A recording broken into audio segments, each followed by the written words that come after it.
On sait nos alliés, on les connaît pas. C'est pas nous qui avons.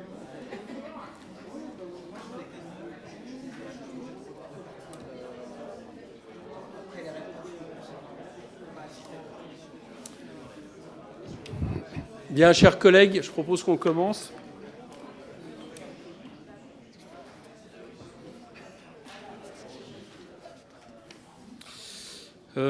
Donc,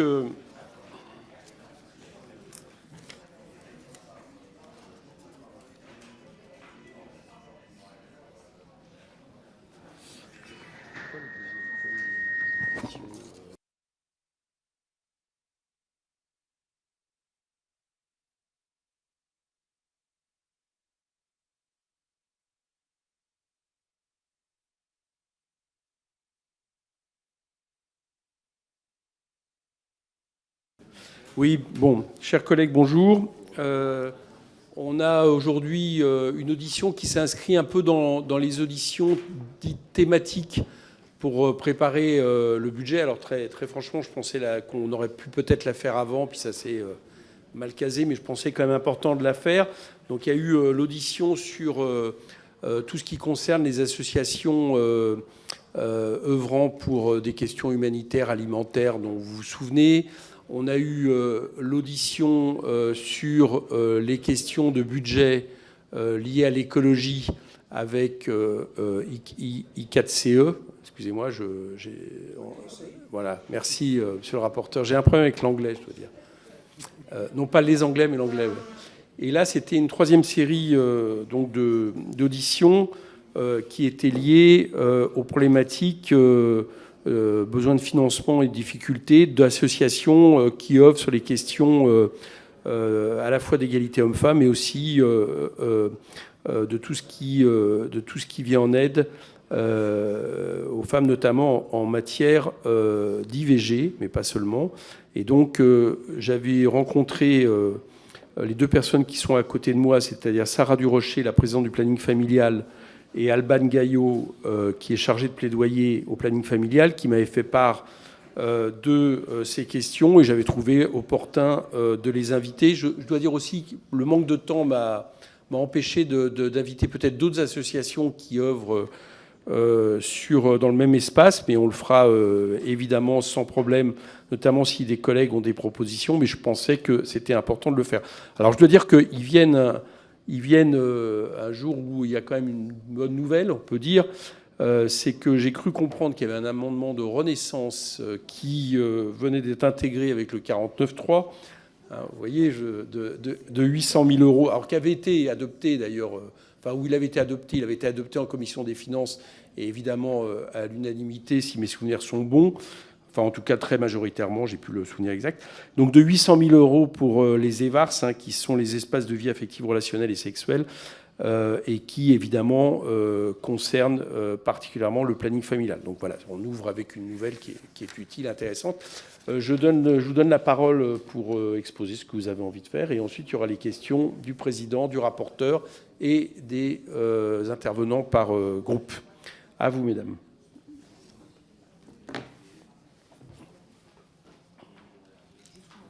Ah, pardon. Bonjour à toutes et tous. Merci beaucoup pour cette invitation, en tout cas, à pouvoir exposer, pas juste vous faire un envoi, mais de pouvoir déjà se présenter à vous. Donc, on va le faire en deux temps. Moi, je suis Sarah Durocher, déjà. Je suis accompagnée d'Alban Gaillot, qui est chargé de plaidoyer. Et donc, on va vous faire un premier temps sur ce qu'est le planning, nos actions, qu'est-ce qu'on fait sur le terrain, et un deuxième temps, évidemment, avec des propositions d'amendements qui ont été faites de manière collective, puisque aujourd'hui, le planning parle en son nom, mais aussi avec d'autres associations avec lesquelles on travaille. Peut-être juste commencer qu'on a vu qu'il y avait eu un 49.3 à 23h55 cette nuit, et qu'on arrive dans ce contexte-là et dire qu'en effet, nous, en tout cas, association, on a pris du temps. On a vraiment travaillé de manière collective pour faire en sorte de faire des amendements. Donc, mais voilà, on a eu cette petite alerte-là. Je vous avoue même qu'on s'est posé la question si cette audition allait bien avoir lieu.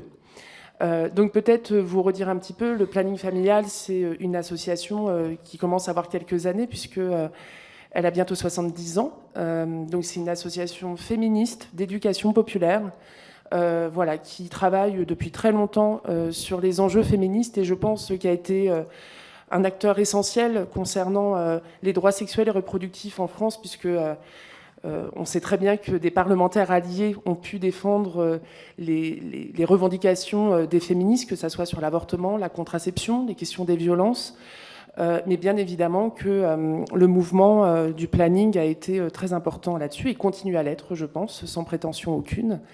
Vous dire aussi que le planning familial a une particularité, c'est, comme je vous le disais, un mouvement féministe, mais c'est un mouvement de terrain d'abord. Nous avons 80 antennes, associations départementales, que vous devez peut-être rencontrer pour certaines ou certains d'entre vous sur vos circonscriptions. Et je vous invite à aller rencontrer les antennes du planning. On en a évidemment sur l'Hexagone, mais également dans les départements d'outre-mer. Et donc, on accueille en tout 400 000 personnes par an sur les questions d'avortement, sur les questions de contraception, évidemment, sur les questions des violences.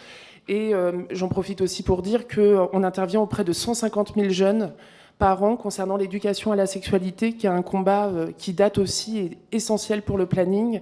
J'en profite également pour vous dire que lundi dernier au Sénat, nous avons présenté un livre blanc de sur l'éducation à la sexualité que vous allez bientôt recevoir dans vos boîtes mail, puisque nous allons l'envoyer à l'ensemble des parlementaires. Et je vous invite à vous en saisir et encore une fois à interroger, puisque c'est 10 associations qui ont fait ce livre blanc, qui ont pris du temps à le faire et qui vient réellement du terrain et des actions de terrain.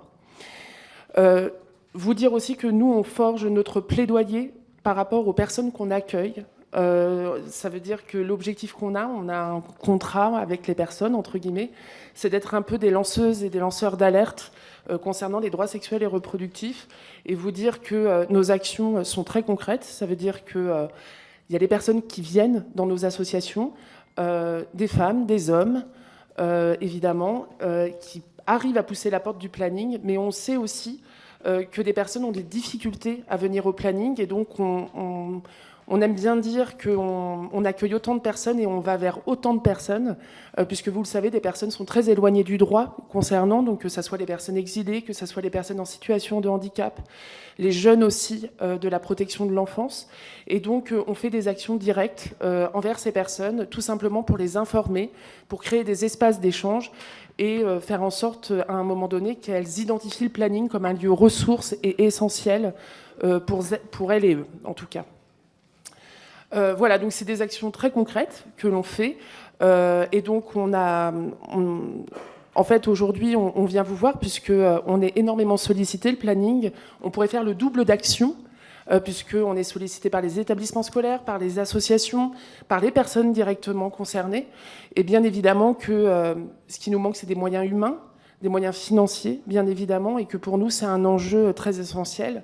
Et juste aussi vous dire qu'on a des centres de santé sexuelle et des EVARS. C'est pour ça ce que vous disiez au tout début, c'est important pour nous, puisque le planning a la coordination de ces établissements qui sont très peu connus, qui sont des lieux pas médicalisés et qui sont souvent des lieux en milieu rural ou dans des quartiers et essentiels concernant l'information et l'information sur les droits. Donc je vais laisser la parole à Alban. Établissement à la vie affective, relationnelle et sexuelle. Merci Sarah. Effectivement, pour compléter les propos, au-delà des actions, nous avons mené un travail effectivement collectif avec d'autres associations sur le PLF. Vous avez vu par exemple certains de nos amendements. Alors on se félicite effectivement de la reprise de l'amendement dans le cadre du 49.3 de plus 800 000 euros pour les EVARS. Cependant, nous avions estimé, c'était une estimation de terrain, que les besoins s'élevaient au total à 6,4 millions. Donc on est un peu loin puisque c'est des 4 plus 800 000, ça fait 4,8 millions. Donc on est encore un peu loin si on veut une action concrète et sur tous les territoires, au plus près des garçons et des filles, quel que soit leur âge, pour une information fiable, claire, objective aussi sur la santé sexuelle et bien au-delà. Donc, bien évidemment, on se félicite de la reprise de cet amendement, mais il y a encore beaucoup de choses à faire. Et nous, aujourd'hui, on parle au nom du planning familial, mais c'est vrai que ce travail sur ces amendements, on l'a fait de manière collective, et notamment avec la Fondation des femmes. Je pense que vous avez tous lu justement le rapport de la Fondation des femmes sur la meilleure prise en charge des violences faites aux femmes. On avait déposé un certain nombre d'amendements qui effectivement devaient augmenter très largement le budget dédié aux violences faites aux femmes, puisque les besoins sont exprimés en milliards, plutôt vers 2,3 milliards d'euros nécessaires pour la lutte contre les violences faites aux femmes. Donc on regrette effectivement que le budget ne soit pas encore assez suffisant, bien qu'on note des progrès, mais il faut toujours savoir faire plus. Voilà ce que je voulais dire. Peut-être on va laisser les députés poser leurs questions. Merci. Ok, merci. Merci. J'ai trois questions en fait, à vous poser. Une, peut-être de vous faire réagir sur l'information que je donnais tout à l'heure mais je pense qu'il sera peut-être opposé par le rapporteur général sur l'amendement sur l'espace vie affective, relationnelle et sexuelle qui abonde ce budget à hauteur de 800 000 euros. Est-ce que pour vous, c'est quelque chose de notable qui correspond notamment aux besoins en la matière, ce que je considère, moi, pour le coup, comme une bonne nouvelle dans le 49.3. On a reçu le mois dernier des associations de solidarité, Restaurants du Cœur, Secours catholique, Secours populaire, Fédération des banques alimentaires. Elles nous ont toutes fait part de difficultés croissantes liées à la situation économique et sociale qui s'est fortement dégradée cette année. Et pour la première fois, elles expliquent qu'elles ne seront peut-être plus en mesure d'accueillir tout le public. Est-ce que de votre côté, l'augmentation de la précarité vous contraint parfois à faire de tels choix? Voilà, qu'est-ce que ça provoque dans vos centres? Alors que le nombre d'IVG a atteint un niveau record en 2022, ce qui n'est sûrement pas sans lien avec les difficultés actuelles, il est vraiment nécessaire de garantir le droit des femmes à y recourir. Pourtant, je comprends que les demandes de financement que vous adressez au ministère sont difficilement instruites. Le recul du droit des femmes dans d'autres pays, comme aux États-Unis ou en Pologne, a, me semble-t-il, accéléré le versement de subventions, notamment pour financer le chat lancé au printemps dernier. Est-ce que pour les années suivantes, pensez-vous qu'en raison de la situation actuelle, le gouvernement sera du coup plus attentif à vos besoins? Donc, autrement dit, ça vous interroge un peu sur vos rapports avec les ministères pour voir comment vous sentez les choses. Voilà, c'est les questions que je voulais vous poser. Je passe la parole et bien sûr, je vous remercie de votre présence. Mais ça, je l'avais dit en introduction. Je vous passe la parole au rapporteur général. Merci, Monsieur le Président. Madame la Présidente, je veux aussi saluer évidemment notre ancienne collègue Alban Gaillot. Moi aussi, d'abord, je voudrais remercier, comme je pense beaucoup ici le feront, tous les bénévoles et tous les permanents du planning familial qui font un travail considérable sur l'ensemble des territoires. J'ai plusieurs questions. On a voté sous le mandat précédent la PMA pour toutes. Quel bilan vous en faites aujourd'hui? Quel niveau de soutien financier ça nécessite? Enfin, voilà, quels sont les moyens que vous mettez en œuvre et est-ce qu'ils sont suffisants pour que ce que nous avons voté soit effectif sur le terrain? Deuxième sujet, c'est la hausse des financements pour lutter contre les violences faites aux femmes a-t-elle facilité l'activité de vos associations? Vous avez bien dit que ces budgets augmentent de manière significative et c'est normal et c'est une cause nationale. Voilà, vous nous expliquez aujourd'hui que ça n'est pas suffisant.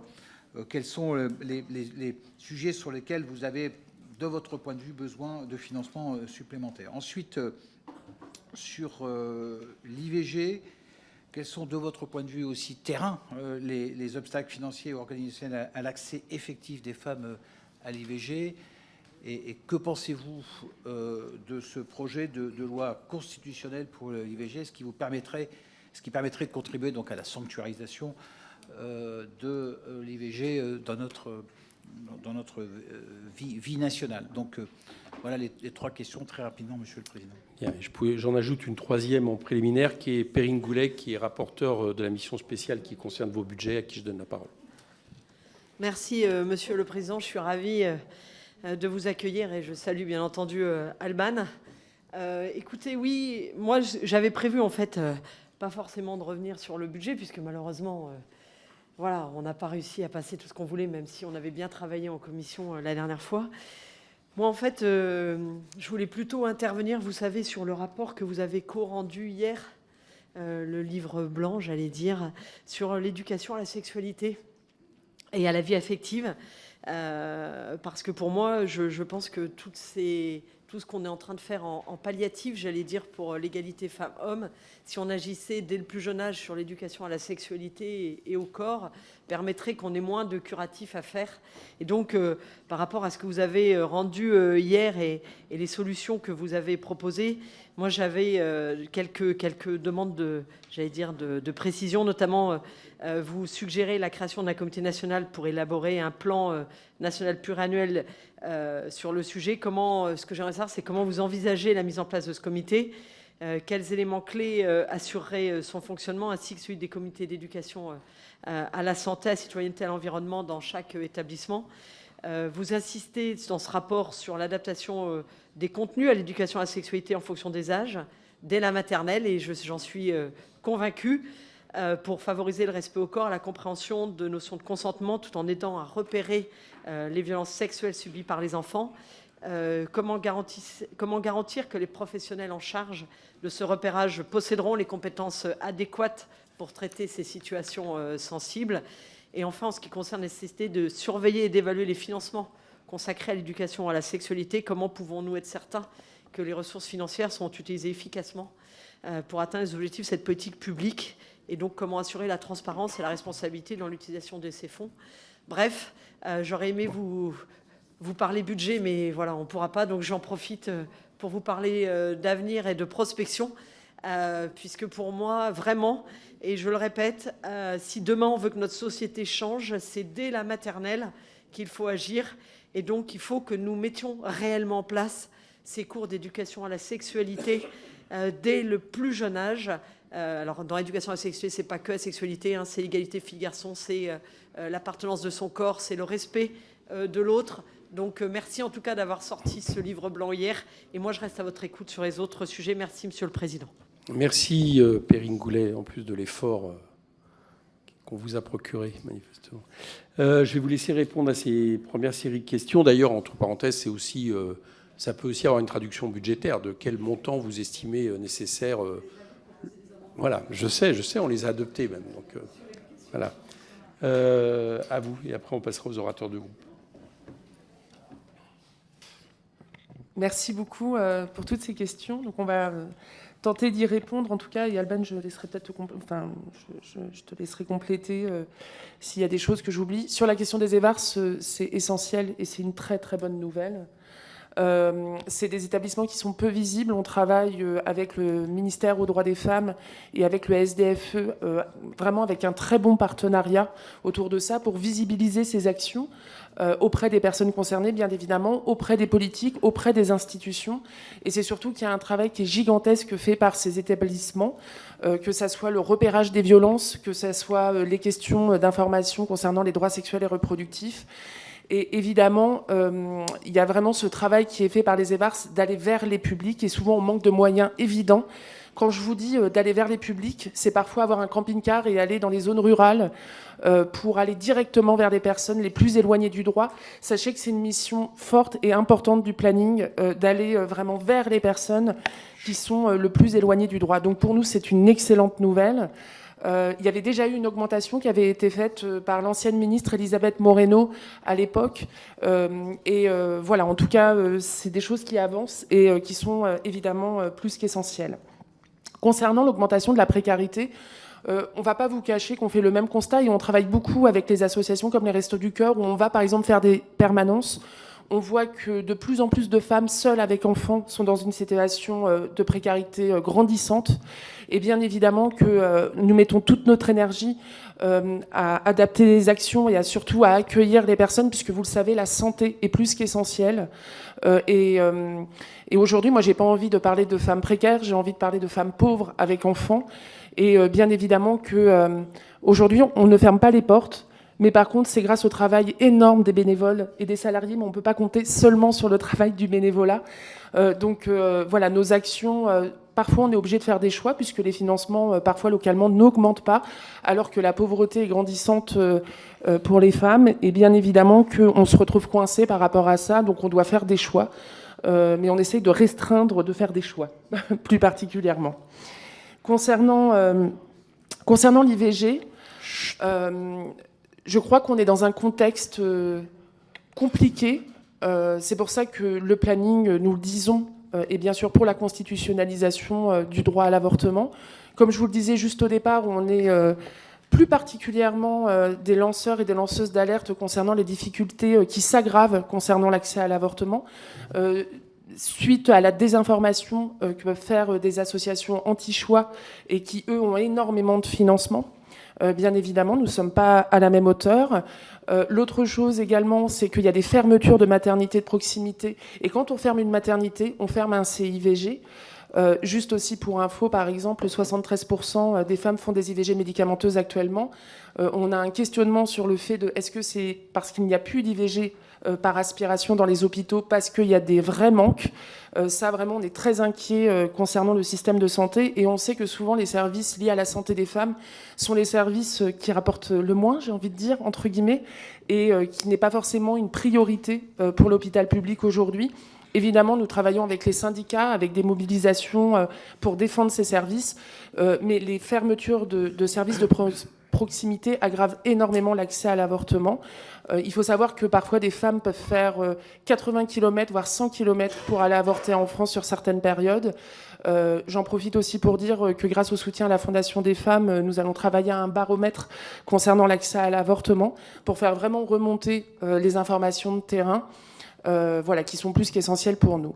Je ne l'ai pas dit dans la présentation, mais le planning porte le numéro vert national IVG, contraception, sexualité, qui avait été lancé aux 40 ans de la loi Veil par Marisol Touraine, avec un plan d'amélioration à l'avortement. Nous allons arriver aux 50 ans de la loi Veil dans un peu plus d'un an. Ça sera l'opportunité, bien évidemment, de faire un point sur l'accès à l'avortement et sur le dispositif dont vous parliez juste avant et que je parle. Donc c'est un dispositif qu'on a énormément avancé puisque il y avait juste un numéro de téléphone que je vous rappelle, c'est le 0800 08 11 11. Nous travaillons via un COPIL ou Santé publique France. Les ministères, la DGS, le SDFE sont présents puisque la DGF et le SDFE sont les financeurs, enfin c'est les ministres de la Santé et ministres égalité femmes-hommes qui financent ce dispositif.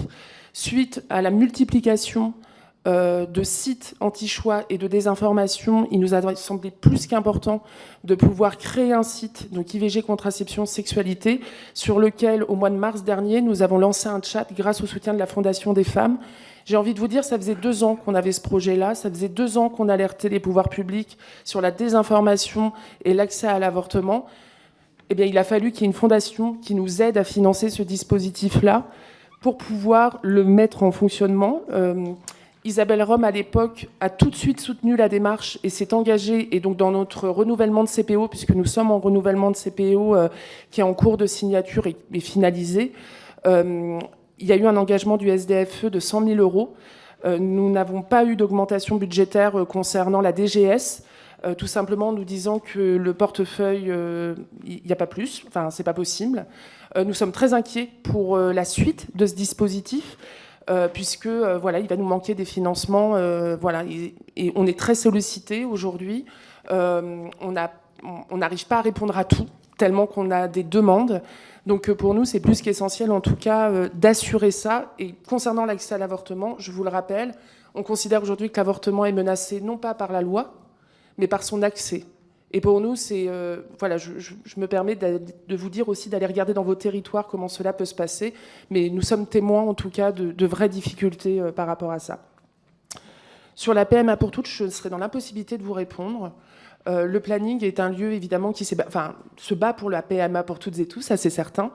La seule chose, c'est qu'on est souvent un lieu ressource. On travaille avec des associations LGBTQIA+, et on travaille évidemment pour orienter les personnes sur les territoires concernant la PMA, mais je ne pourrais pas plus vous répondre sur ce sujet. Sur l'hébergement, tu veux répondre? Alors, juste sur le livre blanc, je ne sais pas si j'ai le droit de le montrer.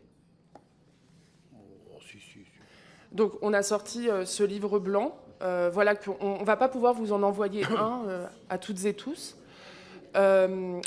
Mais on va vous l'envoyer. En tout cas, l'objectif, par voie numérique, l'objectif, c'est vraiment de pouvoir faire en sorte d'avoir des recommandations qui soient faites. Aujourd'hui, les principales recommandations de ce livre blanc, c'est des moyens financiers, puisque vous parliez de lignes budgétaires. On a fait des réunions avec la DGESCO, avec le SDFE et la DGS, puisque ça concerne plusieurs ministères. Et aujourd'hui, aucun ministère n'est capable de nous dire combien de financements sont donnés sur l'éducation à la sexualité. Donc nous, on a vraiment besoin d'une transparence par rapport à ça. On demande un budget dédié, puisque nous, on a travaillé avec Matignon il y a quelques années et avec le SDFE pour essayer d'évaluer combien ça coûterait. Ça coûterait à peu près 60 millions. En fait, on avait fait une évaluation, donc bien évidemment que c'est des choses que nous, on essaye de calculer. On n'a pas d'acte aujourd'hui, et aujourd'hui, aucun ministère n'est capable de nous dire combien ça coûterait. Juste pour information, au planning, on intervient auprès de 150 000 jeunes dans 3 500 établissements scolaires, en primaire, en maternelle aussi, puisqu'on a des programmes adaptés depuis très longtemps. Et en fait, on en refuse autant. Ça veut dire qu'on est très sollicité par les parents d'élèves. J'en profite aussi pour dire qu'on sait qu'il y a un mouvement de parents vigilants qui font énormément de désinformation.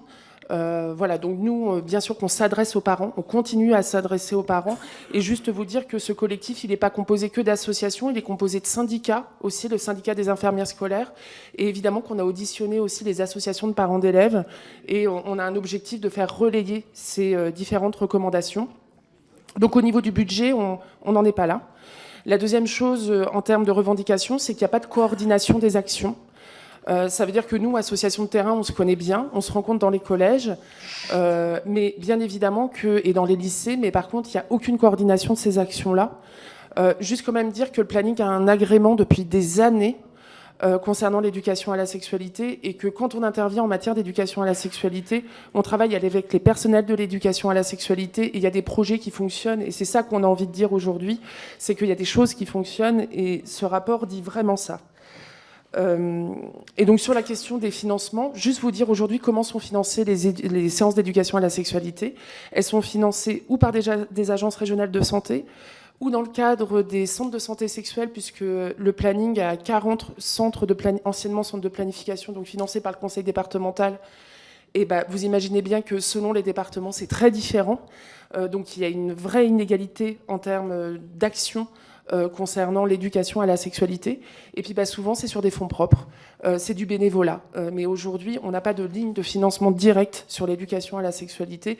Et donc, déjà, pour avoir de la transparence, il faudrait qu'on ait des financements dédiés. Et c'est ce qu'on demande aujourd'hui. Et pour nous, en tout cas, ça concerne un ensemble de ministères et pas seulement l'éducation nationale. Vas-y, Alban, du coup. Oui, et pour compléter sur, effectivement, aujourd'hui, l'éducation à la sexualité, c'est une loi depuis 2001. Depuis 2001, cette loi est très peu appliquée. Seuls 15 à 20% des élèves déclarent avoir reçu des cours d'éducation à la sexualité. Vous en avez parlé, Madame la députée. Aujourd'hui, on sait que l'éducation à la sexualité a des impacts positifs, très positifs, en termes de vivre ensemble, de société, de faire commun, de repérage des violences aussi. Donc il est impératif que chacun et chacune des enfants et des élèves qui fréquentent les établissements scolaires puissent avoir et bénéficier de ces séances d'éducation à la sexualité. Il ne s'agit pas d'appliquer des méthodes, il s'agit d'écoute, de dialogue avec les élèves, de répondre à leurs questionnements. C'est comme ça que se construit une séance d'éducation à la sexualité. Et je vous invite toutes et tous, effectivement, à vous renseigner localement, à voir dans les écoles comment ça se passe, que je vous assure que vous apprendrez énormément de choses. Effectivement, les budgets à l'éducation à la sexualité, nous avions déposé un amendement pour effectivement avoir un budget dédié à l'éducation à la sexualité, pour effectivement suivre le fléchage. On sait à quel point ça peut être compliqué de suivre des actions quand on ne connaît pas exactement le budget et pour pouvoir piloter une action. Ça n'a pas été retenu. Sur la question du budget destiné aux violences faites aux femmes, avec la Fondation des femmes, la FNCDFF et la FNSF, nous avions déposé un certain nombre d'amendements qui souhaitaient porter le budget de 73 millions à 114,6 millions dédiés aux violences faites aux femmes. Et évidemment, ces amendements n'ont malheureusement pas été retenus, mais ce que je veux dire, c'est que le rapport qui a été élaboré par la Fondation des femmes, Où est l'argent contre les violences faites aux femmes, estime le besoin efficace pour lutter, c'est 2,3 milliards. Alors, effectivement, quand on parle de 114 millions, on est un peu en dessous. Une petite alerte sur un budget vraiment aujourd'hui qui est largement en dessous. On sait que c'est ce qu'on appelle l'hébergement d'urgence. Aujourd'hui, on estime, les associations qui travaillent sur le sujet, qui rencontrent les femmes, qui les accompagnent, estiment le besoin nécessaire à plus de 2000 places supplémentaires. Donc, alerte dessus. On aimerait effectivement qu'il y ait 2000 places supplémentaires. C'est 34,6 millions d'euros en plus sur le budget. Voilà. Ce que je voulais dire là-dessus. Et puis, effectivement, les budgets aujourd'hui, on sait, notamment sur l'accès à l'avortement et l'accès à la contraception, sont des budgets qui sont maintenus, mais il faut aussi se dire qu'il y a encore aujourd'hui des grandes difficultés d'accès, des accès qui sont des disparités territoriales importantes. Dans certains départements, les femmes n'ont pas accès à l'avortement. Elles doivent faire des kilomètres, changer de département, comme le disait Madame la Présidente. Donc il y a une question de budget, mais il y a aussi une question de volonté, de volonté et d'accès effectif à l'accès à l'avortement sur tout le territoire français. Oui, bien sûr, monsieur. Ouais, je voudrais juste rajouter quelque chose, puisque vous parliez des chiffres. Donc nous, tous les ans, on reçoit les chiffres sur l'avortement. Alors nous, il y a une espèce d'affolement qui est des augmentations ou des baisses. Alors l'augmentation, quand même, fait réagir certaines et certains. Et un des arguments qui est donné, c'est en fait, les femmes, on ne comprend pas, elles arrivent à avorter puisqu'il y a plus d'avortements. Juste pour information, une femme qui veut avorter, elle avortera. Nous, au planning, on a des femmes qui cherchent sur Internet comment avorter quand elles n'ont pas accès à l'avortement. Elles sont prêtes à le faire, parfois au péril de leur vie et parfois au péril de leur santé. On a vu des femmes se mettre de l'eau de Javel dans le vagin encore en France parce qu'elles n'avaient pas accès, parce que le délai n'était pas suffisant. On est dans ces situations-là. Donc, une femme qui veut avorter, elle avortera. Pour rappel, toutes les 9 minutes, il y a une femme qui meurt dans le monde d'un IVG non sécurisé. On voit les attaques qu'il y a en Hongrie, on voit les attaques qu'il y a en Pologne, aux États-Unis, bien évidemment, mais aussi en Italie, où nous, on a des grosses appréhensions, puisqu'il y a plus de 70% des médecins qui sont objecteurs de conscience. Et aujourd'hui, c'est les femmes qui ont de l'argent, qui peuvent se déplacer en France pour avorter, par exemple. Mais une femme qui avortera, avortera. Et la France n'est pas une exception à ça. Ça veut dire que je ne vois pas pourquoi le droit à l'avortement ne serait pas en danger en France. Nous n'avons pas d'exception à la française à ce sujet-là. On le voit puisque les stratégies des anti-choix sont les mêmes dans tous les pays européens. Et pour participer aussi au niveau international, puisqu'on fait beaucoup de plaidoyer au niveau international et on essaye de rallier la situation de la France avec d'autres associations féministes du monde entier, avec les Polonaises, par exemple, dernièrement, on a bien vu qu'elles n'avaient pas vu les choses arriver et que les choses arrivaient quand même. Donc juste une petite alerte là-dessus, je me permets de le faire à cette occasion, mais surtout sur les chiffres. Voilà, je ne vois pas. Merci. On va passer aux orateurs de groupe pour 2 minutes. Constance Le Grip pour Renaissance. C'est bon, Constance.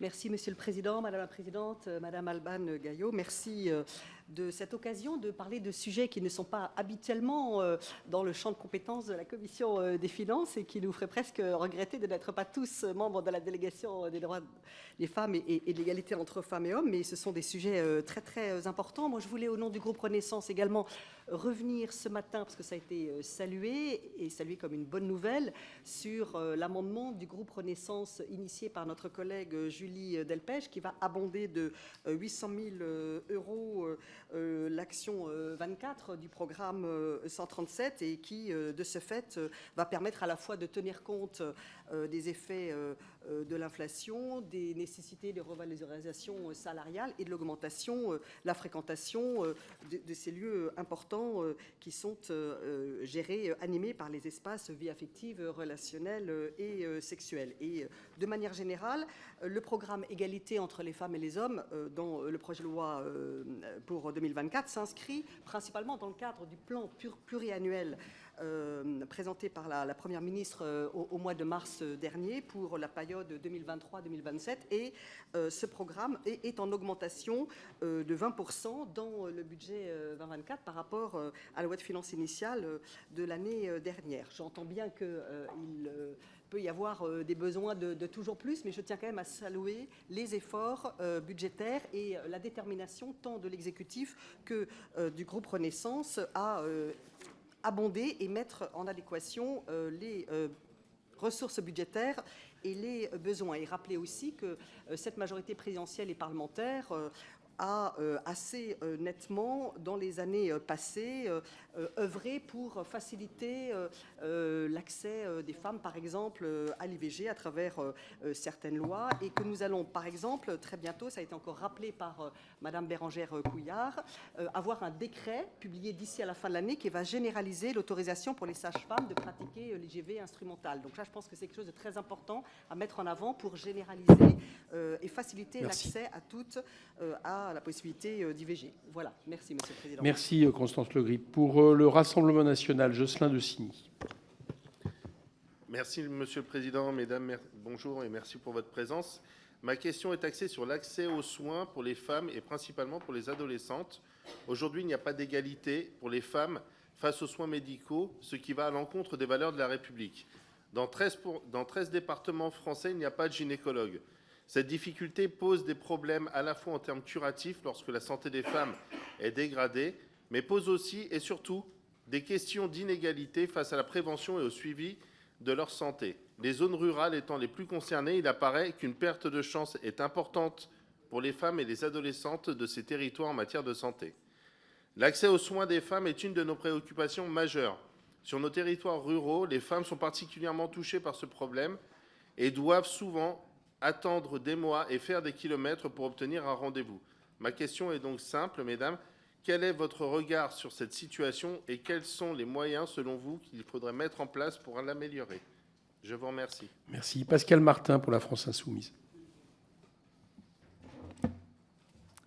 Merci, Monsieur le Président. Madame la Présidente, Madame Albane Gaillot, d'abord, je voulais vous rendre un hommage au planning et ainsi qu'à vos bénévoles et vos salariés qui œuvrent depuis tant d'années, vous l'avez rappelé, pour un travail de terrain remarquable et qui, au quotidien, aident les femmes dans leurs problématiques de santé en général. Je voulais aussi apporter le témoignage de ce que j'ai pu constater sur le terrain. Vous nous avez invités à aller rencontrer les plannings dans chacune de nos circonscriptions. En Dordogne, le planning familial a dû fermer pendant de longs mois, faute de financement, et il a heureusement pu réouvrir très récemment grâce à l'engagement bénévole. En Gironde, qui est aussi dans ma région, Nouvelle-Aquitaine, le planning familial est régulièrement menacé pour l'engagement vers lequel il œuvre chaque jour pour les femmes. Vous avez parlé, Madame la Présidente, du livre blanc sur l'éducation à la sexualité. Et hier, nous auditionnons en délégation aux droits des femmes la ministre Couillard, qui reconnaissait, vous l'avez aussi rappelé, mais je veux le marteler, que 16% seulement des élèves participent aux séances d'éducation à la sexualité.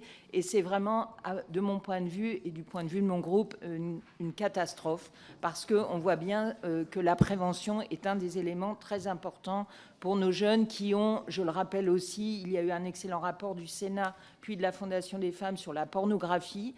Et on voit bien aussi que si on n'agit pas rapidement sur cette question d'éducation à la vie affective et sexuelle auprès de nos jeunes, on va se retrouver avec des jeunes adultes qui vont considérer que les violences faites aux femmes sont un des éléments normaux de la vie.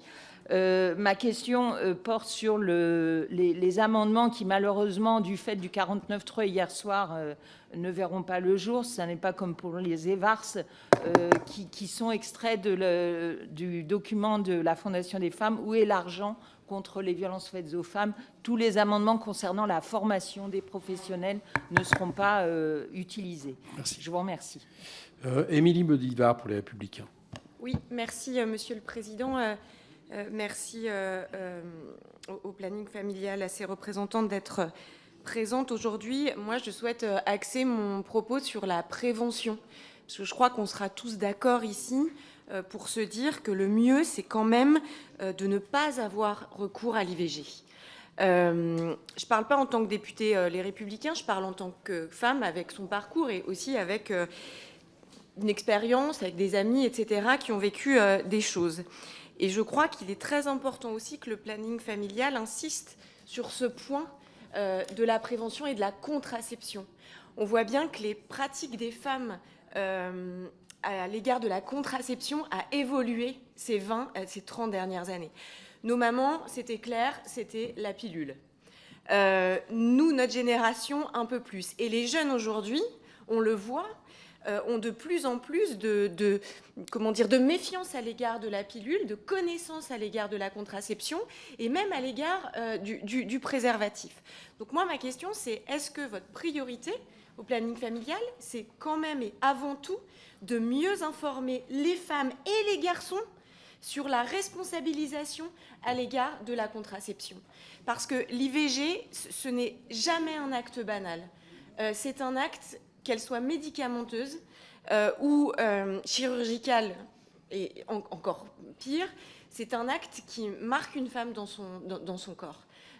Et c'est toujours mieux de ne pas y avoir recours que d'y avoir recours. Et moi, j'ai l'impression qu'on a énormément perdu de chemin par rapport à une bonne information de la contraception et un haut niveau de contraception chez nos jeunes. Est-ce que vous avez des chiffres là-dessus?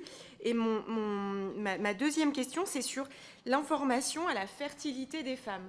C'est-à-dire que, c'est peut-être pas dans vos prérogatives, mais quand même, il y a la question aujourd'hui des femmes qui, plus elles avancent dans leur vie, voilà, la libération des femmes font qu'elles travaillent, etc. Et elles se retrouvent piégées à 38 ans, 39 ans, parce que personne ne les a informées que la fertilité, elle était importante jusqu'à 35 et pas. Est-ce que vous agissez là-dessus aussi? Merci. Marina Ferrari pour le groupe démocrate. Merci beaucoup, Monsieur le Président. Mesdames, merci pour votre présence sur ce sujet qui est très important et qui nous touche bien évidemment et qui nous tient à cœur.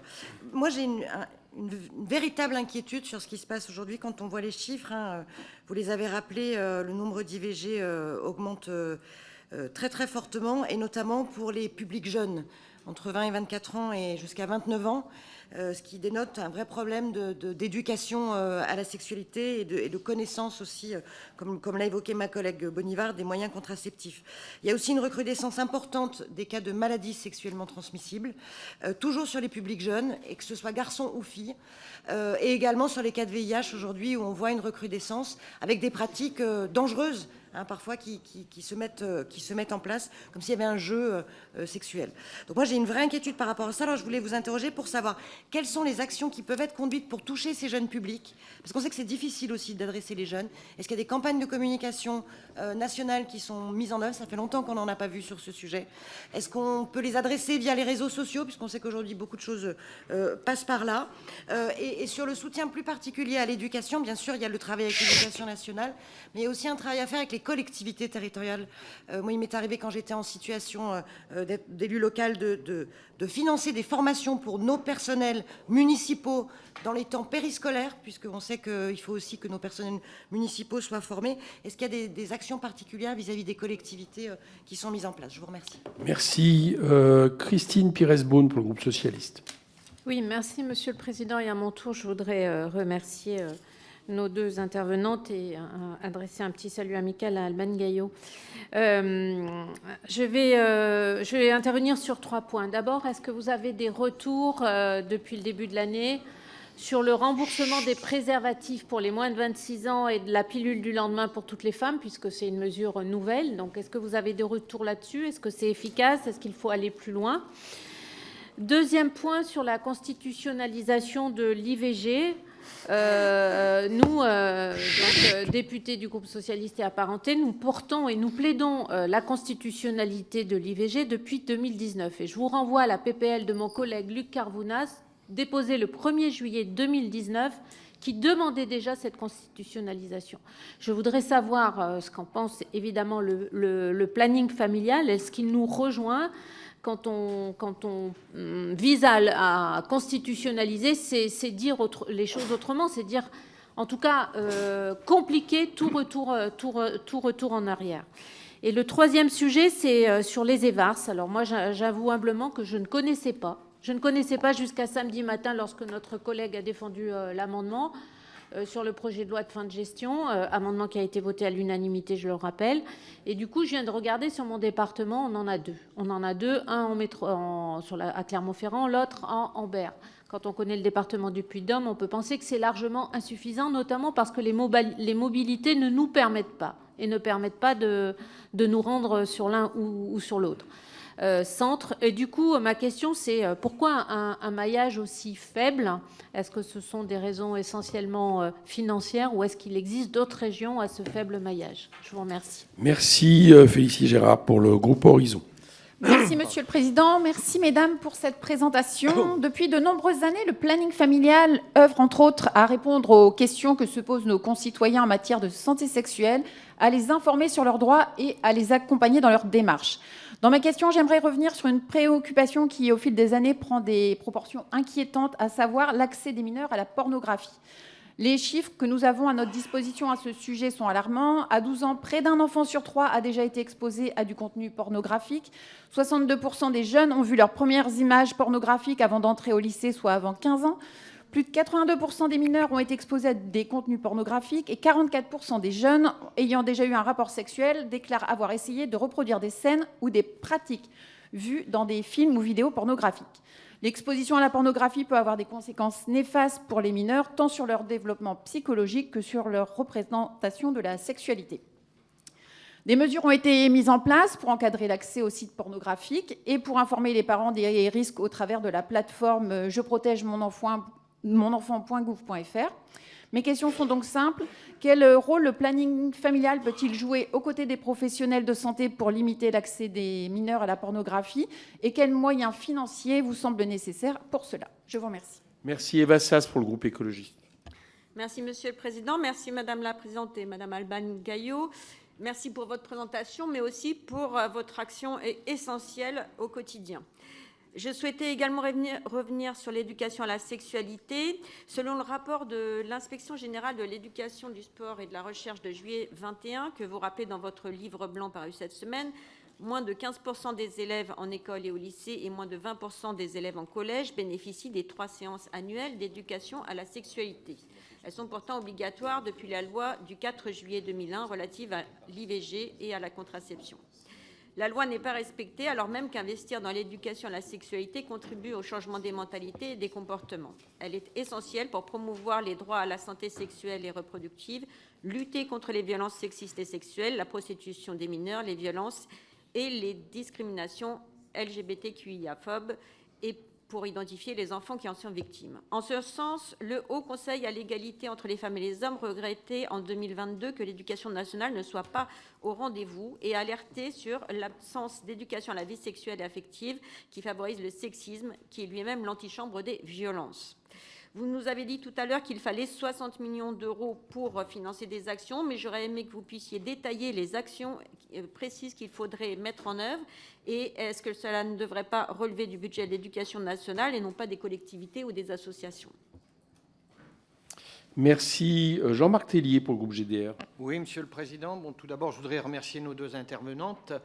Donc, comment protéger les associations d'une logique de marché? C'est la question à laquelle a tenté de répondre le rapport de l'Observatoire de la marchandisation des associations présenté en février dernier. Celui-ci établit un constat. Les associations sont de plus en plus soumises à des logiques de marché. Cela se traduit par des mises en place d'appels d'offres sur des actions ciblées et de mise en concurrence des associations. Le planning familial n'échappe pas à cette logique et voit ses subventions baisser d'année en année. Autrement dit, les besoins augmentent, les subventions ne suivent pas et des projets ne trouvent pas de financement. C'est le cas du planning familial de Montpellier qui, en juin dernier, faisait un appel aux dons à hauteur de 30 000 € pour espérer maintenir son activité. Ainsi, ces désengagements financiers font peser une menace sur les activités d'éducation à la sexualité menées par les associations du planning familial. Aussi, quelle source de cofinancement complémentaire qui ne se substituerait pas au soutien de l'État peut-on développer afin de garantir l'activité des antennes du planning familial? Merci. Et enfin, Michel Castellani pour le groupe Lyot. Oui, merci Président. Beaucoup de choses ont été dites. Moi, je me contenterai simplement de dire que nous souligner le fait que nous avons conscience de l'utilité du planning familial, de son action quotidienne d'accompagnement, d'information auprès des personnes, notamment auprès des personnes les plus fragiles et les moins informées. Et naturellement, je voudrais remercier les représentantes ici du planning familial pour leur présence et pour leurs interventions. Merci. Alors, juste pour avoir une idée, est-ce qu'il y aura d'autres orateurs? Non, je ne redonne pas les questions, mais par contre, vous pouvez la souffler à votre voisin pour qu'il la pose. Non, je fais ce principe, sinon j'ai deux. J'en ai que deux. Pas trois, monsieur Tanguy, d'accord. Bon, alors, OK, il y en a trop. Je vous propose de répondre aux premières. Merci beaucoup pour toutes ces interrogations. En tout cas, donc je vais essayer de... Enfin, plusieurs questions Enfin, il y a plusieurs... Enfin, vous avez posé sur les sujets d'éducation à la sexualité, sur la question de la santé des femmes, etc. Il y a plusieurs choses qui se rejoignent, donc je vais me permettre de vous répondre et vous dire aussi qu'en tant qu'association, on a vraiment une envie de travailler aussi avec les parlementaires. Donc, n'hésitez pas aussi à nous contacter pour avoir peut-être plus d'informations. Juste peut-être sur la question de la santé des femmes, on a les mêmes inquiétudes. Ça veut dire qu'on voit en effet que les antennes de proximité sont en train de fermer, qu'il y a de moins en moins de médecins. Je ne réduirai pas juste la santé des femmes aux gynécologues. Je pense que la santé, c'est énormément de choses. C'est aussi les métiers des sages-femmes, les métiers des infirmières, mais aussi les conseillères conjugales du planning familial, puisqu'il y a tout un travail qui est fait aussi de délégation concernant des tâches, concernant une première contraception, pour que les personnes puissent avoir accès évidemment à une contraception, par exemple. Juste aussi vous dire que le planning familial ne fait pas juste de la contraception ou de l'avortement, on fait aussi du suivi, par exemple des frottis, quelque chose qui est plus qu'essentiel concernant la santé des femmes, et que finalement, en termes de financement, en tout cas, nous, on considère que les plannings familiaux sont des antennes intéressantes, mais le planning ne voudrait surtout pas ne pas faire à la place de l'hôpital. Donc vraiment, il y a vraiment une volonté de réaffirmer la santé des femmes à l'hôpital public. Et ça, c'est une bataille que l'on mène depuis très très longtemps. On pâtit souvent au manque de structures publiques. On a parfois des temps d'attente de 2 mois, de 3 mois par manque de médecins. On le voit dans des déserts médicaux. Moi, je viens d'Orléans, par exemple. La région centre est un désert médical, et concernant la santé des femmes, bien encore plus.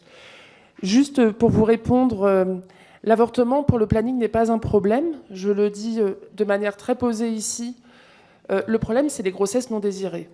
Ça veut dire que pour nous, l'avortement, c'est une solution à une grossesse non désirée. Bien évidemment qu'il y a tout un travail de prévention qui est fait sur la contraception. Et nous, ça rejoint une des questions aussi qui avait été faite. Ça fait des années qu'on demande une campagne sur la contraception. Une campagne aussi sur les droits sexuels et reproductifs, sur l'avortement aussi, pour expliquer, en fait, parce que les femmes connaissent très peu leurs droits et connaissent très peu la loi. Et souvent, il y a énormément de désinformation ou de méconnaissance. Mais bien évidemment que nous, c'est quelque chose qu'on demande et qu'on n'a pas. Ça fait 10 ans. La dernière grande campagne sur la contraception, ça fait 10 ans. Et bien évidemment que la société avance, et j'ai envie de dire assez positivement, puisque aujourd'hui, pas mal de garçons s'interrogent sur leur responsabilité là-dessus. Et aujourd'hui, je pense qu'on peut arrêter de dire qu'il n'y a pas de contraception masculine, mais que ça existe, et que le planning, par exemple, travaille avec des collectifs concernant la contraception hormonale, par exemple, ou thermique, et que bien évidemment que ce travail est fait auprès des garçons et des filles. Mais j'ai envie de vous dire que la seule réponse, et je pense que c'est une des réponses à la question, c'est l'éducation à la sexualité. Et donc on peut faire des constats, mais en attendant, voilà, il y a vraiment, nous on voit qu'il y a un enjeu sur l'éducation à la sexualité, où pendant les séances d'éducation à la sexualité, les garçons se posent les questions, ou parfois pensent que ça n'existe pas, ou pensent qu'au premier rapport, il ne peut pas y avoir une grossesse. Toutes ces informations-là, s'il n'y a pas ces séances d'éducation à la sexualité, en fait, ça ne fonctionne pas. Et nous, on est vraiment dans cette volonté d'informer et de même savoir comment le corps fonctionne. Nous, on voit plein de femmes qui ont une trentaine d'années qui ne connaissent pas comment les règles fonctionnent. Donc vraiment, il y a vraiment ce travail qui est à faire et qu'on fait au quotidien auprès des jeunes, bien évidemment, et ça passe par l'éducation à la sexualité. Et on va aussi, juste pour vous dire, on va travailler dans les centres sociaux, par exemple. On va pour les accueils de mamans, mais aussi l'accueil de jeunes. On est de plus en plus sollicités pour intervenir lors de regroupements de jeunes, par exemple, en dehors de l'école, et c'est des choses qu'on fait régulièrement, et on a beaucoup de demandes par rapport à ça. Juste peut-être sur les augmentations, peut-être vous dire et vous en informer au-delà du livre blanc que en mars dernier, le planning familial, SIDAction et SOS Homophobie ont porté plainte contre l'État pour non-application de la loi de 2001. En contentieux, on a fait le même modèle que l'affaire du siècle à l'époque, et que pourquoi on l'a fait, c'est que ça fait 20 ans qu'il y a cette loi, qu'on est sur une augmentation de 30% d'IST chez les jeunes, 30% de violences sexistes et sexuelles et 30% de LGBT-phobie. Donc en fait, nous, on est dans une situation où on voit les médias et on voit les politiques faire ce constat-là, mais aujourd'hui, nous, ce qu'on demande, c'est une action politique forte. On peut faire ces constats-là. Aujourd'hui, je pense qu'on a une loi de 2001 qui nous permet et qui nous semble très complète. Nous, on n'a pas envie de changer la loi, hein, très clairement. Ce qu'on veut, c'est l'application. Parce que pour nous, l'éducation à la sexualité, c'est très global. Et dedans, il y a la question de l'information, des droits. Et comme le disait Alban tout à l'heure, on parle vraiment des questions des personnes. Et bien évidemment qu'ils ont énormément de questions, énormément d'informations. Ça fait une petite transition sur la pornographie, où bien sûr que les jeunes nous parlent de la pornographie. Et que c'est gigantesque, l'industrie de la pornographie. Il y a des actions qui sont faites aujourd'hui par des associations. Il y a une loi au Sénat qui a été portée, et il y a un rapport par le Haut Conseil dont le planning fait partie, puisque moi je suis membre du Haut Conseil également. Et en fait, nous, on constate que l'interdiction pour l'interdiction, on sait que ça ne marche pas. Par contre, encore une fois, l'éducation à la sexualité. Moi, je vais être très franche, hein, je suis quelqu'un qui a travaillé 15 ans au planning et qui a fait de l'accueil et qui a fait également des séances d'éducation à la sexualité. On voit que quand on crée des espaces où on propose, où on permet aux personnes de parler, sur la pornographie, il y a énormément de questions. Donc je pense qu'il ne faut pas, en effet, se voiler la face là-dessus. C'est très compliqué aujourd'hui. Et la question de la protection numérique, c'est des choses qui sont hyper essentielles. Sauf qu'aujourd'hui, il y a un vrai travail possible à faire, que ce soit auprès des parents aussi, d'en informer. Parce que quand vous en parlez aux parents, les parents vous disent « Non, non, mon enfant, il ne regarde pas la pornographie ». Sauf que c'est pas le cas, puisque même sans aller chercher des images pornographiques, en allant sur Internet, on peut tomber sur des images pornographiques. Et aujourd'hui, je pense qu'il y a ce vrai travail de prévention à dire, si je tombe sur une image pornographique, comment ça se passe pour moi? Où est-ce que je peux en parler? Est-ce que j'ai le droit d'en parler? Ça, c'est des choses qui sont importantes à faire. Et puis, pour les personnes qui ont vu des images pornographiques, nous, on a plein de jeunes qui s'interrogent, par exemple, sur la question du consentement. Et des jeunes garçons, sur aussi leur anatomie, excusez-moi, mais ça peut être très, très, très flippant pour un garçon. Et bien évidemment que nous, on défend une sexualité de plaisir, de consentement et de choix. Et on sait très bien que la pornographie scénarise et peut être aussi... il peut y avoir des scènes de violence très importantes et qu'il ne faut surtout pas banaliser ça, mais pour ça, il faut en parler. Et que si jamais on n'en parle pas, dans les familles, on ne parle pas de pornographie. On pense même que parfois, la sexualité, c'est pas forcément le lieu, la famille, pour en parler, parce qu'on sait très bien aussi que la sexualité peut être un lieu de violence sexuelle. On l'a vu avec la Civise et avec les chiffres. Il faut savoir que dans une classe de 30 élèves, il y a 3 élèves qui ont été victimes de violences sexuelles. Donc il y a une grosse alarme là-dessus. Et encore une fois, comme le disait Alban, la question de l'éducation à la sexualité est plus qu'essentielle, puisqu'il permet le repérage des violences, que ce soit les violences conjugales, mais aussi les violences que des jeunes peuvent subir. Sur la constitutionnalisation... Ah mince, bon, c'est pas grave, mais pour vous dire qu'on soutient évidemment la constitutionnalisation, mais j'ai envie de vous dire depuis 1975, je pense. On nous demande souvent la date, mais je ne sais plus. Mais par contre, bien évidemment qu'on la souhaite, cette constitutionnalisation. Il y a eu une bonne nouvelle à l'État d'Ohio, où il y a eu l'entrée de la Constitution. Donc la France ne sera peut-être pas la première, mais bon, peut-être le deuxième, on espère en tout cas.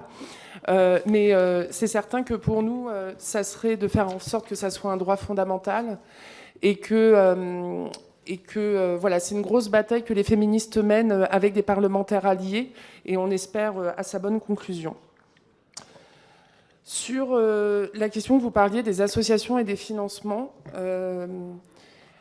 on a une chance pas possible, enfin une chance pas possible, je ne sais pas, mais les associations de terrain arrivent à travailler ensemble. Et lorsqu'on est face à des institutionnels, la mise en concurrence est assez insupportable. On arrive à faire du travail collectif et à travailler ensemble. Je vous avoue que on a des appels à enlever les financements du planning de manière très très régulière, ce qui est très fragilisant et très oppressant pour les bénévoles et les militantes du planning. Juste, si on enlevait les financements du planning, ça serait 400 000 personnes qui seraient dans des difficultés hyper importantes en termes d'accès. Et donc, pour nous, évidemment, que c'est quelque chose de très alarmant. Aujourd'hui, on nous pousse à aller vers des financements privés. J'ai envie de vous dire que c'est quelque chose qui ne nous convient pas pour plusieurs raisons. C'est que pour nous, c'est l'État qui doit prendre en charge ces belles missions que nous faisons. Et en plus, ils sont inscrits dans la loi. Et puis, il n'y a aucune pérennité par rapport à ça. Et bien évidemment que pour nous, c'est assez inquiétant aujourd'hui que des nouveaux projets, parce que ça répond à des besoins des personnes, on ne soit pas dans la possibilité d'y répondre par manque de financement public. C'est quelque chose qui nous interroge politiquement et en tout cas qui nous inquiète suffisamment parce que, en effet, on est, comme je vous le disais, des belles observatrices et observateurs de la situation et on est très alarmés sur la pauvreté et la précarité des femmes plus particulièrement.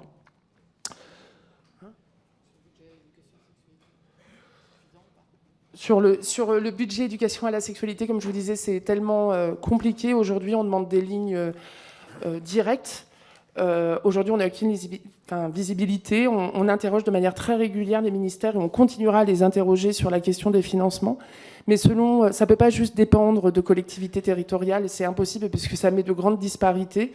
Par contre, voilà, nous, ce qu'on demande vraiment, c'est des financements fléchés. Pas seulement le ministère de l'Éducation nationale, mais en grande partie, aujourd'hui, la réponse que l'on a, c'est que c'est les professeurs qui devraient faire les interventions scolaires. Ils n'ont pas forcément envie de vous le faire. Pour travailler avec des syndicats, c'est pas du tout ce qui est dit. Juste faire venir des associations comme le Planning, comme le FNCIDFF ou comme les centres LGBT, c'est permettre à des personnes d'identifier des lieux ressources. Nous, au Planning, une des premières raisons pourquoi les gens viennent nous voir un mois après, ou des mois après, ou des années après, c'est vraiment de savoir où est-ce qu'on va quand on a une demande, et ça, c'est assez essentiel.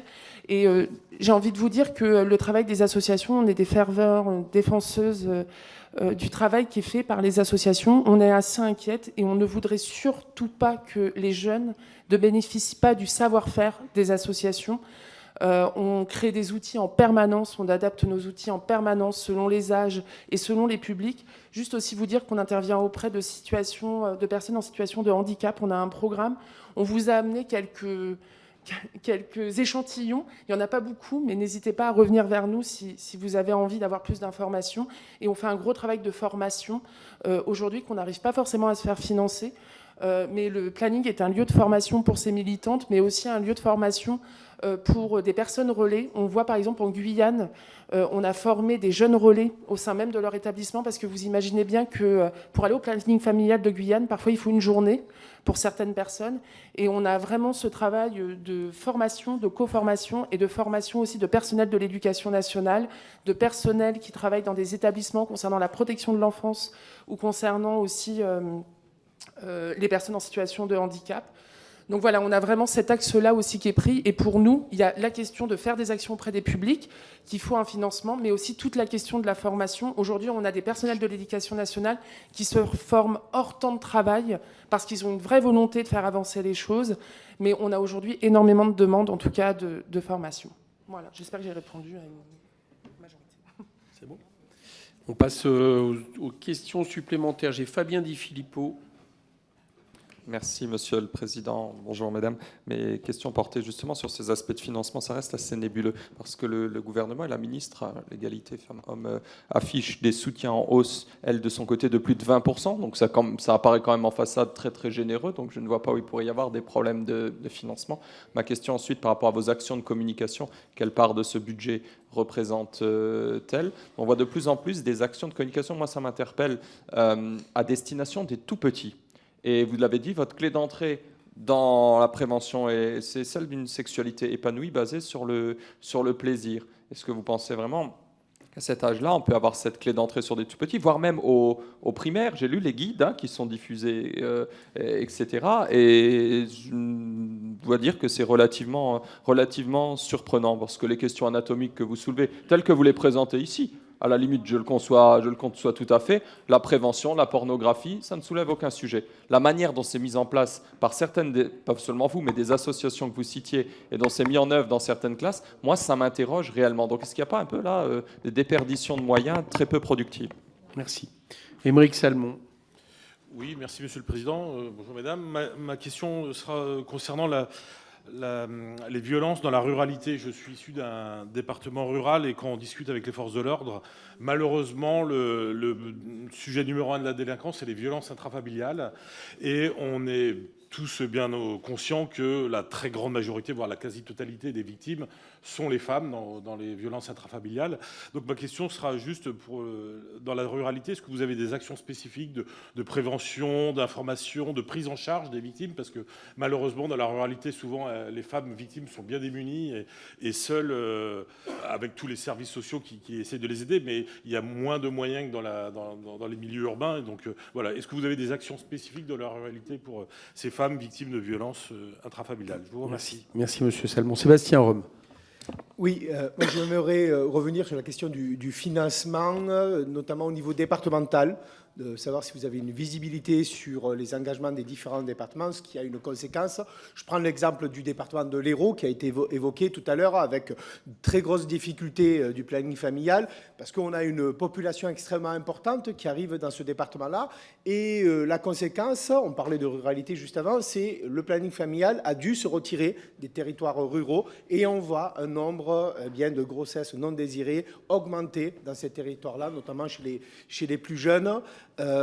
Et finalement, le financement des collectivités locales ne suit pas l'ampleur des demandes qui augmentent. Donc, quelle est la visibilité que vous avez, vous, de votre côté, sur l'implication des collectivités territoriales, notamment départementales, dans le déploiement et dans le soutien au planning familial? Merci.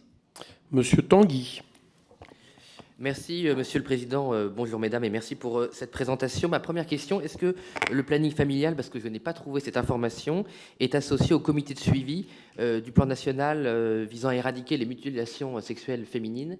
Et si vous êtes associé, est-ce que vous pouvez nous faire un point sur l'effectivité de ce plan, qui est évidemment très important contre ce scandale? Et deuxième question, vous en avez un peu parlé, sur les plans de prévention contre le MST. Effectivement, moi je suis assez consterné par l'absence de visibilité de campagnes de prévention, d'utilisation notamment du préservatif. Connaissant bien ces problématiques dans la communauté homosexuelle, je ne peux que constater que ces plans de prévention ont quasiment disparu, notamment sur l'accès au préservatif et la diffusion de préservatifs, malgré l'action, je le dis, du gouvernement sur ce sujet. Donc j'ai une vraie interrogation sur la raison, les explications et comment y remédier. Bien, et puis je vais faire une exception à ce que je fais d'habitude en redonnant la parole à 2 questions supplémentaires de personnes qui l'avaient déjà eues. Constance Le Grip. Merci, Monsieur le Président, pour votre mansuétude. J'avais une question très précise concernant les moyens qui sont alloués aux EVARS pour des actions relatives à la parentalité et à la sensibilisation sur les usages numériques en lien avec la sexualité. Comme vous recevez, je crois, une dotation publique pas énormissime, mais quand même conséquente. Quelles sont très précisément, très concrètement les actions que vous menez avec ces crédits-là? Merci. Et Émilie Boniva. Oui, merci Monsieur le Président. Moi, je souhaitais savoir si vous aviez des chiffres vraiment, ou où pouvait-on trouver les chiffres relativement à l'évolution de la contraception. Ça, pour moi, c'est une base qui est très importante. Je vous ai posé une question sur l'information à la fertilité des femmes. Est-ce que vous le déployez? Et enfin, sur les questions de sensibilisation à l'école par des organismes extérieurs. Pour que ça fonctionne, il faut impérativement que le contenu de ce qui va être présenté soit validé, évidemment, par l'Éducation nationale, mais aussi par les parents, dans toutes leurs différences et dans toute leur approche. Sinon, on n'y arrivera jamais. Pour éviter tout risque de vision partisane qui serait refusée par les parents, et parce que sinon, on n'y arrivera pas. Pour qu'il y ait une forme de neutralité et de quelle base essentielle on enseigne à nos enfants et quelle base est positive. Voilà, qu'est-ce que vous en pensez? Et pour moi, les parents doivent impérativement, dans leur diversité, être associés. Allez, on passe aux dernières réponses. Merci à vous.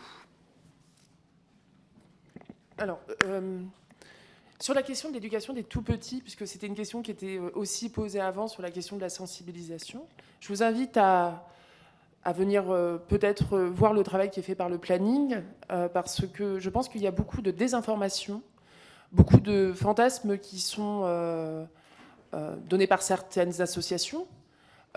Juste pour vous dire, ce qu'on fait, nous, chez les tout-petits, c'est simplement sur la question du vivre ensemble, sur la question de mon corps, c'est mon corps, et en fait, on ne peut pas m'obliger à quelque chose, et on a des outils adaptés, avec des petits drapeaux, avec des petits smileys.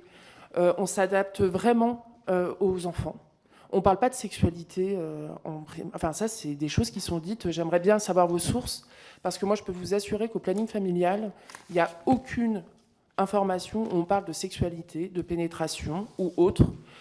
Ça fait partie de la désinformation qui est faite aux parents actuellement et qui font peur aux parents. Et je ne pense pas qu'on passe par la peur concernant l'éducation.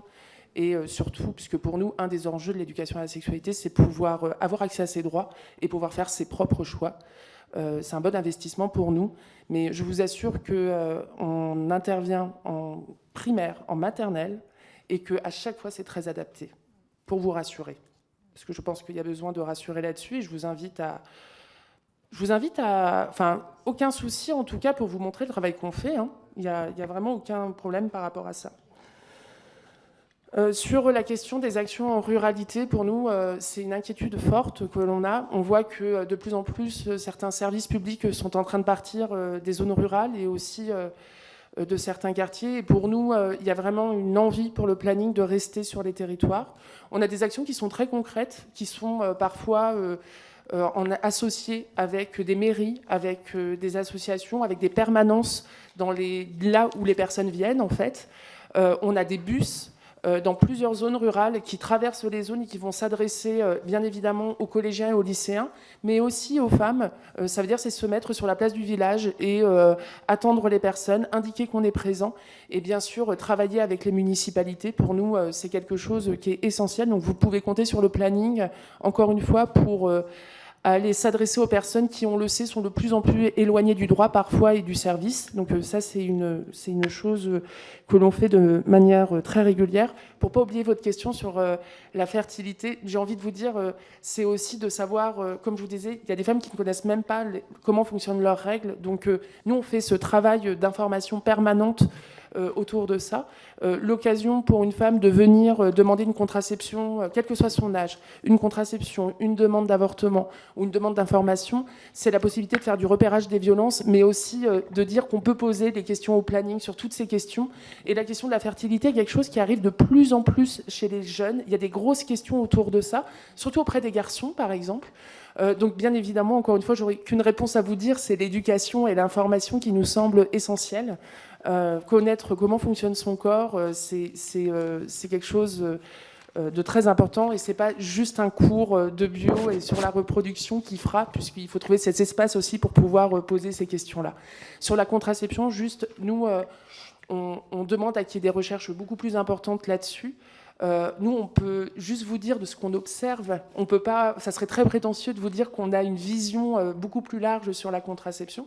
Ce qu'on sait par contre, c'est qu'encore une fois, il y a énormément de désinformations qui sont faites. On entend encore la contraception, ça rend stérile. On attend encore beaucoup ça. Donc, bien évidemment qu'une grande campagne serait la bienvenue. Et encore une fois, de faire une information juste sur l'ensemble des moyens de contraception. J'en profite pour vous dire qu'on a des alertes quand même sur des pénuries de stérilés, sur des pénuries assez importantes là-dessus. Et évidemment qu'on milite aussi pour un remboursement total de la contraception, ce qui n'est pas le cas encore aujourd'hui. J'avais oublié, sur les préservatifs, alors, Monsieur Macron a fait une annonce cet été en disant que ça marchait bien. Nous, on fait le constat, alors c'est une bonne chose, hein, ça veut dire que tout ce qui peut être une avancée en termes d'accessibilité concernant les préservatifs, c'est une bonne chose. La seule chose, encore une fois, c'est qu'il faut être informé, il faut avoir... de savoir où est-ce qu'on va pour aller chercher des contraceptions. On est assez inquiet, par exemple, dans les zones rurales où il n'y a qu'une pharmacie, la question d'aller chercher, mais c'est une chose positive. La seule chose peut-être que l'on regrette un peu, c'est de ne pas avoir été associé à cette réflexion-là, puisque nous, par exemple, association, on est de plus en plus en difficulté pour avoir des préservatifs gratuits et pouvoir les donner. Par exemple, le préservatif féminin ou interne, très clairement, dans certains départements, vous ne le trouvez pas. Avant, c'était les agences régionales de santé qui permettaient aux associations de se fournir en préservatifs. Et donc, ce qu'on aurait voulu, peut-être, c'est une politique plus globale, en associant les pharmacies, bien évidemment, les médecins qui peuvent faire des ordonnances, mais également les associations qui, parfois, peuvent être des lieux essentiels en termes de demande de préservatifs. Voilà, donc plutôt une politique plus générale là-dessus. Et on a des alertes aussi sur le fait que les marques de préservatifs remboursés, on a des retours assez négatifs sur le fait que ça craque, qu'ils ne soient pas lubrifiés. Voilà, on a fait une enquête en interne qu'on peut aussi vous communiquer. Voilà, sans transition aucune sur la question des IST. On a sorti il n'y a pas longtemps une campagne IST, Dépistez-les tous, un peu sur un modèle Pokémon, avec des cartes pour bien définir les différentes IST. On sait aujourd'hui que les budgets concernant le VIH, puisqu'on considère que le VIH est une maladie chronique pour certains, on sait que ce n'est pas le cas, la sérophobie existe toujours. La question, évidemment, et on n'a pas de traitement, et qu'il ne suffit pas juste de dire, mais qu'il faut vraiment des politiques de santé et de réduction de risques. Ce n'est pas le cas aujourd'hui. Je vous rassure que le planning est très engagé là-dessus, puisqu'il fait des TROD. Il va faire des TROD même dans les lieux. Alors, c'est des tests rapides d'orientation, pardon, si tout le monde ne sait pas ce que c'est. C'est avec le doigt, on pique le doigt et en fait, on peut faire un premier pré-diagnostic. Donc, on est très engagé sur ces questions-là. On a fait aussi une campagne, c'est le planning familial de Grenoble qui a fait une campagne pour les femmes qui ont des relations avec des femmes, parce que oui, ça existe, et qu'il n'y avait aucune campagne qui a été faite sur les IST. Voilà, on est vraiment très mobilisés, quelles que soient les personnes, en tout cas, qu'on accueille, et on fait du dépistage dans l'ensemble des centres de santé sexuelle, par exemple.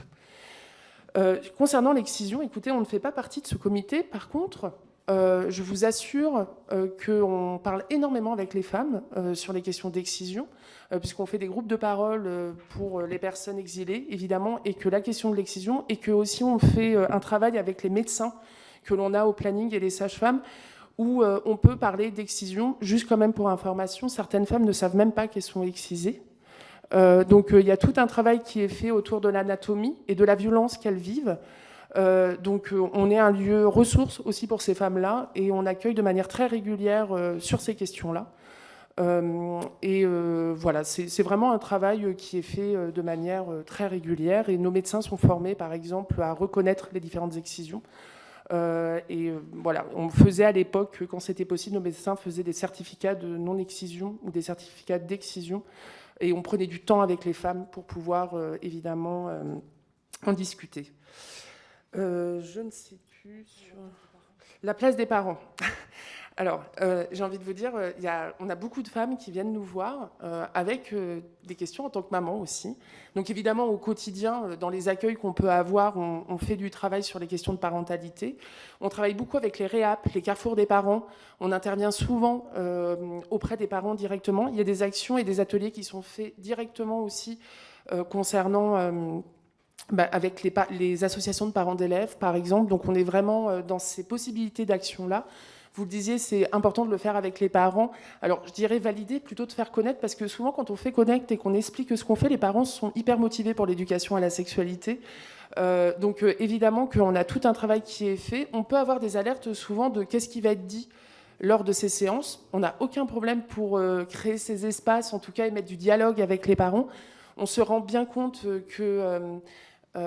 les personnes qui n'ont pas la même définition de l'éducation à la sexualité que nous, aujourd'hui, s'adressent directement aux parents, ce qui pour nous est assez inquiétant en faisant de la désinformation. On a déjà des plaquettes, pour vous dire, il y a des années, on a sorti une plaquette qui s'adressait aux parents concernant l'éducation à la sexualité, que je vous invite à aller voir sur notre site. qui s'adressait aux parents, parce qu'il nous semblait déjà important que ce soit important. Mais bien évidemment que voilà, les parents, encore une fois, le planning intervient, quand il intervient quelque part, il a pour objectif de former les professionnels, de s'adresser aux personnes concernées et aussi de s'adresser aux parents. On le voit par exemple dans le milieu du handicap, où souvent il y a des questionnements eux-mêmes, où les parents sont vraiment en interrogation. Et c'est un travail que l'on fait, voilà, on s'adresse à toutes et tous, et dans une volonté vraiment d'être transparent et de communiquer au mieux sur les actions faites.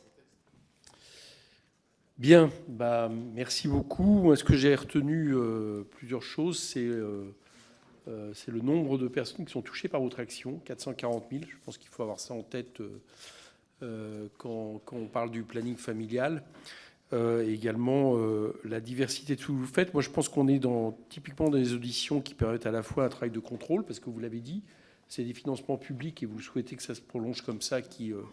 d'abord permettre au planning de fonctionner, mais aussi de sensibilisation et d'information en vue de voter les meilleurs budgets adaptés aux situations sur lesquelles nous auditionnons des personnes.